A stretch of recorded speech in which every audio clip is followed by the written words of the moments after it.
In a typical city or town, on a typical residential street, we find a typical home occupied by a typical American family. Like millions of his fellow Americans, John Q. Public earns enough money to keep up the payments on a new car.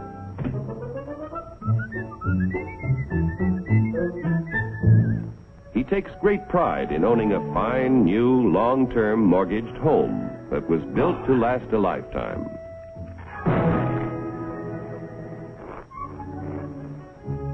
Mrs. John Q. Public no longer finds housework fatiguing drudgery, thanks to a host of labor-saving devices, including her husband. Mr. John Q., because of a 40-hour week, has the leisure to dream about his favorite sport. Darling!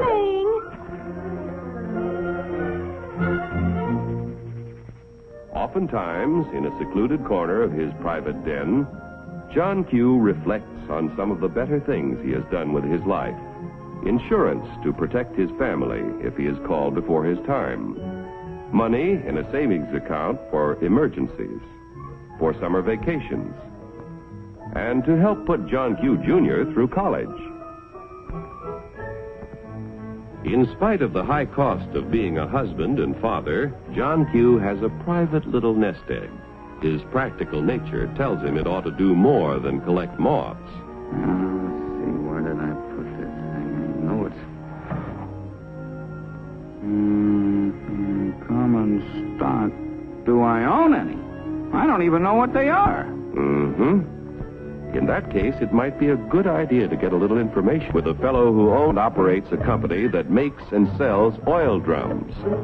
Each year, customers buy more and more from our... because he makes a better oil drum than his competitors. One day, customers demand more oil drums than the owner can produce. He figures it will take about $3 million to do the job. So he decides to form a corporation to sell shares in his business to raise the capital he needs. First, the owner goes to the state government to get a corporation charter and permit to sell shares in this business. Next, our friend goes to an investment banker and shows him the record of the oil drum manufacturing company's past performance and plans for expansion. The investment banker decides to help our friend sell shares in the corporation to raise the $3 million. However, before any shares in the corporation can be sold, certain information must be filed with the Securities and Exchange Commission in Washington. The investment banker and the owner must swear that the information they file contains nothing but the truth. Registration with the SEC does not imply that the government approves the stock issue as a good investment, but only assures the public the material statements about the stock issue are false. Punishment will be according to the law.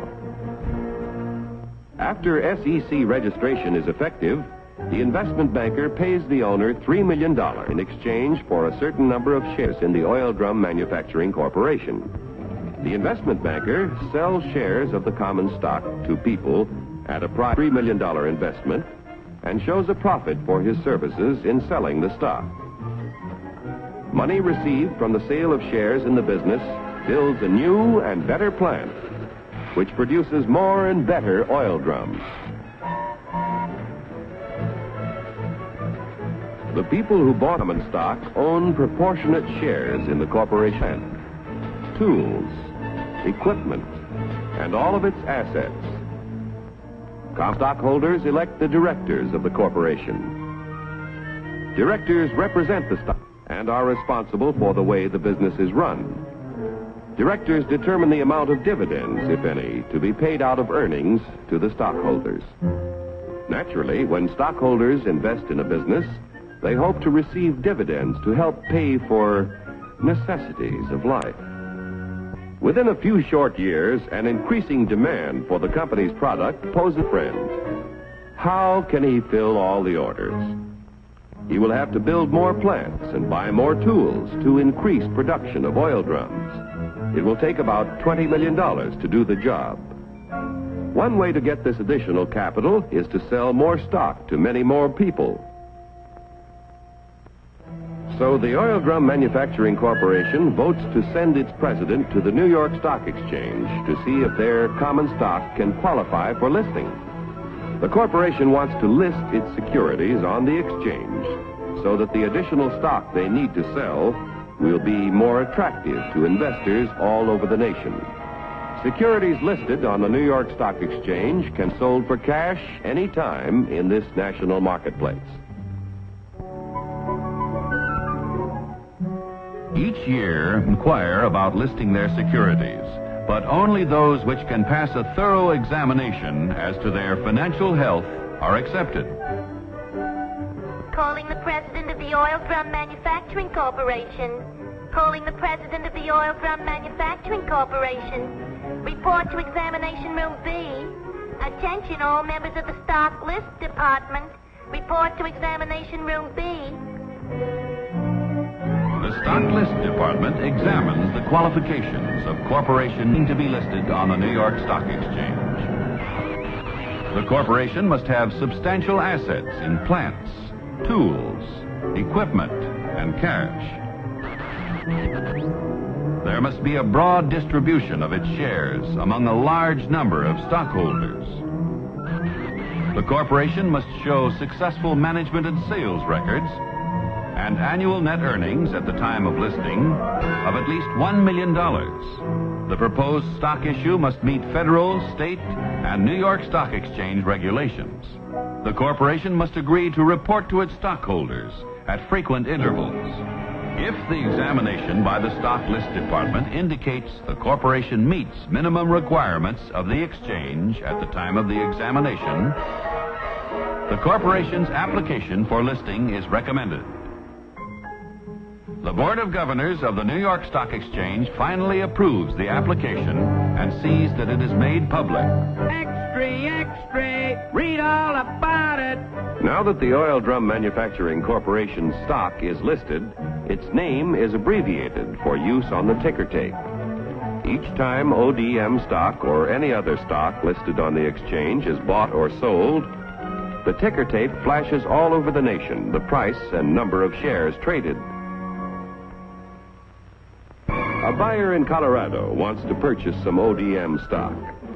The buyer's broker in Colorado sees that the last ODM transaction was at $10 a share. The buyer could buy from 1 to 99 shares, which would be known as an odd lot. But a Colorado friend decides to invest in 100 shares, known as a round lot. The Colorado broker wires the order to his New York office.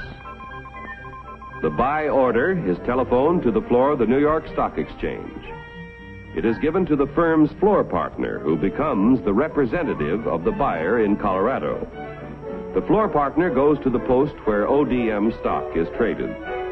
The representative of the buyer in Colorado bids $10 a share for 100 shares. But at the moment, there is no stock offered for sale at this price. In the meantime, however, in Maine, an ODM stockholder who needs cash decides to sell his 100 shares if he gets $10 a share. The Maine broker wires the sell order to his firm's representative on the floor of the New York Stock Exchange. This firm's floor partner, representing the seller in Maine, offers to sell 100 shares of ODM stock at $10 a share. The price of $10 a share is mutually acceptable, and the transaction is made. Like the cowboy in Colorado and the fisherman in Maine, investors all over the country use the facilities of brokers who are members of the New York Stock Exchange whenever they want to buy or sell stock of companies listed on this national market. Yesterday's savings financed the miraculous growth of our railroads, automobiles, airplanes, farm machinery, communications, electric light and power, textiles, and countless other industries contributing to a more enjoyable life. If a part of our savings continue to flow into industry, American labor, management, and capital can continue to build new tools and plants. Industrial expansion creates jobs for hundreds of thousands of young people who must find employment each year. A growing capacity to produce things which make life better in peacetime can be our greatest protection in time of war. When danger threatens, we can convert industry to produce the things we need to defend ourselves. Common stock investments have helped to make our country prosperous and powerful. Owning a share in American industry is like owning a share in the future of our nation. But remember, John Q., there is a risk as well as an advantage in owning any kind of property. So get the facts before you put your money to work.